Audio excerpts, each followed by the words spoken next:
শোনো না রূপসী, তুমি যে শ্রেয়সী, কি ভীষণ উদাসী প্রেয়সী।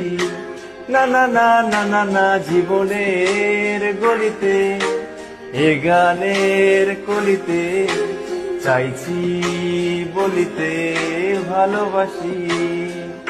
চোখের জলের আড়ালে খেলায় শুধুই দেখেছিলে যন্ত্রণারই আগুন নীলে পড়েছি যে বুঝনি তা।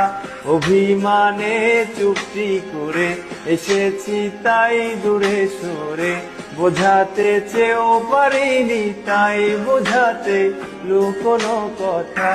ইট পাথরের শহরে গাড়ি বাড়ির বহরে খুঁজছে মন ভীষণ করে দীপানিতা।